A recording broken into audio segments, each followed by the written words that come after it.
Okay, so here's what we have, folks. We got a 7.3, it's a 99 F-450, 7.3 turbo diesel. And customer came in complaining about diesel coming out the coolant reservoir here. So with that being said, we knew it was a cup issue. He said he just had the cups done. So we ran through this thing real quick. You can see kind of how I just pulled things, set them aside to keep things quick. So you need an 11 millimeter to pull your turbo clamps off for your intercooler. And then you need a 10 millimeter to pull off the AC condenser or compressor. And of course you need a 1/2 inch drive to pull off the serpentine belt. And then you need a half inch socket or a 13 millimeter socket to pull off all of your valve cover bolts.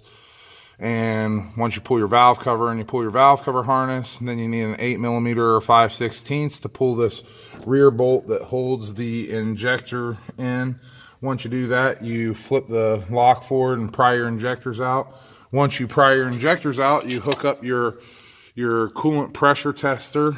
So we'll go ahead and pump the pressure tester and see if we notice any problems here.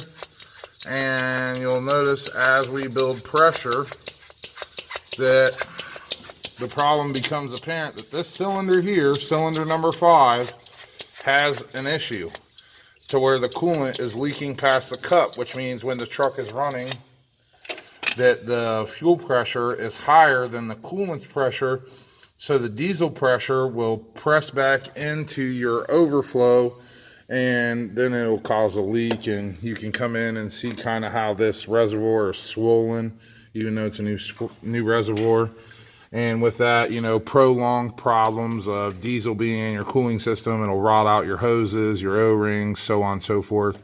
So with that being said, now we need to go ahead and pull number 5's cup and drain the system, clean everything real good, and put a new cup in there. So that's one of the tall tale signs of a 7.3 having a leaky injector cup. Thanks, subscribe.